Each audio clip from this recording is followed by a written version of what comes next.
Calaroga Shark Media. From North Korea, where ballot is the Joe Rogan experience, this is Ballot. That's right, and boy, this new phone I got is great. Let's hit this. North Korea has decided that South Korean slang is apparently a national security threat. Kim Jong-un is so worried about his people picking up bad habits from their neighbors that he's turned smartphones into digital prison guards. The BBC got their hands on a North Korean phone that was smuggled out of the country, and it's basically Big Brother's iPhone. The device automatically changes forbidden words as you type them. Want to call someone oppa? That's South Korean slang for older brother or boyfriend? Nope, autocorrect changes it to comrade. Because nothing says romantic relationship like addressing your partner as if you're in a collective farm. The phone also changes South Korea to pocket state, which is North Korea's preferred insult for their southern neighbor. It's like having a very judgmental autocorrect that's also a government informant. But here's the really dystopian part. The phone takes a screenshot every 5 minutes and sends it to the authorities, and the user can't even access these files. So not only is Big Brother watching, he's taking notes and keeping a scrapbook. This is all part of Kim Jong-un's ongoing war against South Korean cultural influence. In 2023, he made it illegal to even speak with a South Korean accent. Imagine getting arrested because you pronounced a word wrong. Sir, you said hello with too much soul inflection. You're under arrest. The regime is so paranoid about foreign media that consuming it can be punishable by death. People smuggle South Korean shows and music on USB sticks and SD cards, which sounds quaint until you remember they could be executed for binge-watching K-dramas. According to North Korean tech expert Martin Williams, smartphones have become North Korea's latest indoctrination tool, and he says they're actually winning this information war.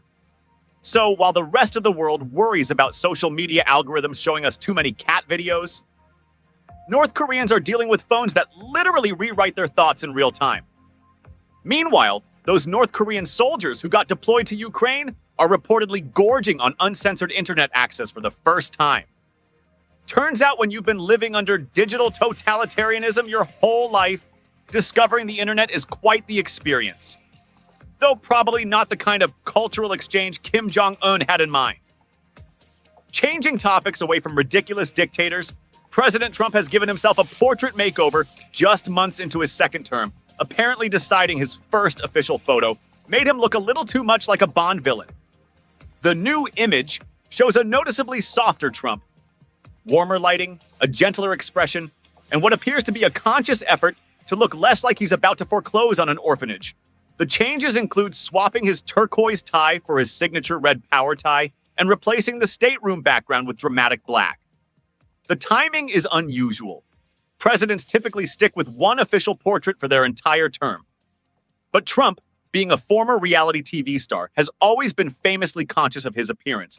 And frankly, his first portrait wasn't doing him any favors. That original photo showed Trump looking stony-faced with narrowed, squinting eyes and tightly pressed lips. Critics immediately pointed out it bore an unfortunate resemblance to his Georgia mugshot from his 2023 racketeering charges.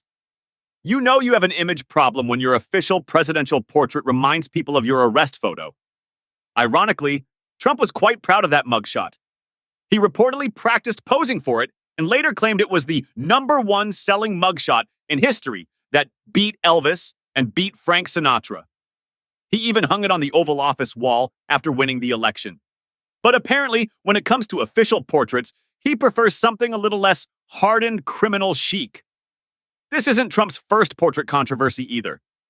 Earlier this year, Colorado removed a painting of Trump from their state capitol after he complained about it on Truth Social. He called that artwork truly the worst and accused the British artist Sarah Boardman of purposefully distorting his appearance. Trump wrote that the artist also did President Obama and he looks wonderful, but the one on me is truly the worst. She must have lost her talent as she got older. Which is quite the review. Basically accusing an artist of age-related skill decline because he didn't like how his portrait turned out. He went on to say he'd prefer having no picture at all, rather than that one, and claimed people from Colorado were actually angry about it. Because nothing says presidential priorities like getting worked up over unflattering artwork. The whole thing highlights Trump's ongoing relationship with his own image. He'll proudly display his mugshot in the Oval Office as a badge of honor. But heaven forbid his official presidential portrait makes him look too stern. It's like he wants to project strength, but also approachability, which is a tricky balance when you're known for scowling and making threats. So now America has been treated to presidential portrait take 2.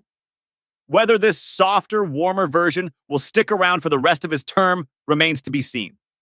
But knowing Trump's track record with image control, don't be surprised if we get a few more versions before 2028. What happens when one of the most powerful men in music is accused of some of the most serious crimes imaginable? Check out the new podcast, Did He Do It? Following the federal sex crimes trial of Sean Diddy Combs, coming to you straight from New York City. Every day I'll take you inside the courtroom where prosecutors say Combs ran a criminal enterprise of sex trafficking, coercion, and abuse, using his fame, fortune, and influence to silence victims and control lives. We'll cover the big stories and the small moments that can shift the verdict. The trial has begun. The questions are piling up. And every day we'll be asking the same thing. Did he do it? Follow now wherever you get your podcasts.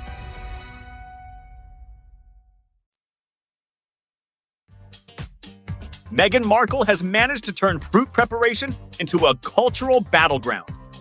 The Duchess of Sussex posted a video showing how to cut pineapple by following the natural wedge lines, and apparently half the internet lost their minds.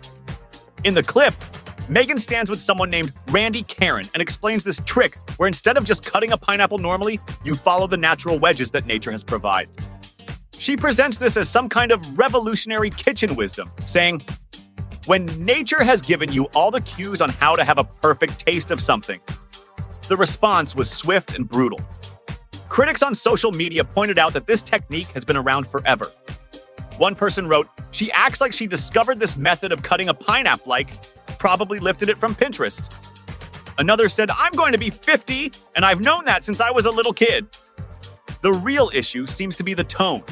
People felt like Meghan was explaining something incredibly basic as if she just unlocked the secrets of the universe.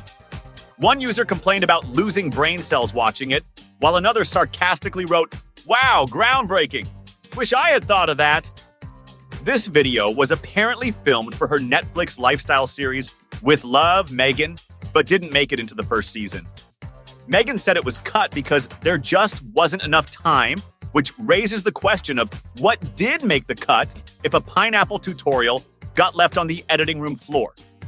The whole thing is a perfect example of how Meghan's post-royal life has unfolded. She's trying to build this lifestyle brand, but every move gets scrutinized and criticized.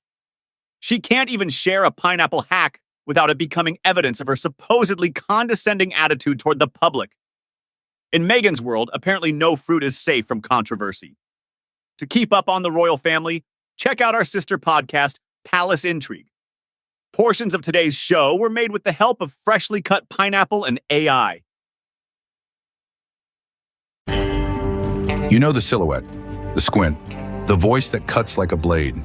Clint Eastwood isn't just a movie star, he's a myth, a mayor, a cultural fault line, and maybe the last great American icon. Eastwood Reloaded tells his story one chapter at a time. The hits, the flops, the chaos between the scenes. Because legends aren't born, they're built. Eastwood Reloaded. Listen now wherever you get your podcasts.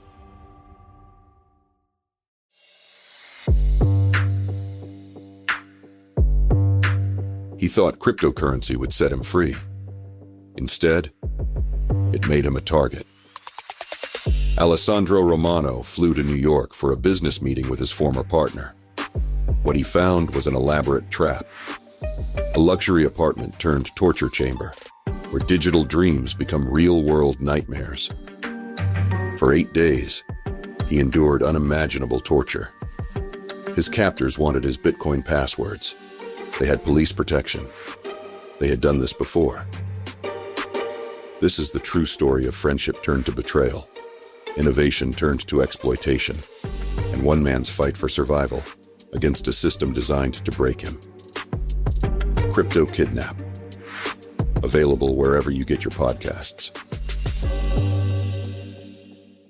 Want this podcast without commercial interruptions or feed drops? Caliroga Plus is just $5 a month, and you'll get this show ad-free.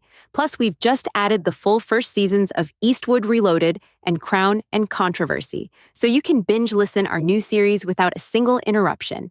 Caliroga Plus gives you palace intrigue, 5 good news stories, daily comedy news, 5 daily trivia questions, and all the other shows on the Caliroga Shark Media Network, totally ad-free. For just $5 a month, it's the best deal going. Apple Podcast users can even get a 30-day free trial by clicking the banner that says uninterrupted listening. If you're on any other app, head to caliroga.com/plus. Link in the show notes. Don't wait. Get your uninterrupted content now. Apple Podcast users click that banner that says uninterrupted listening. If you're on any other app, head to caliroga.com/plus. Link in the show notes.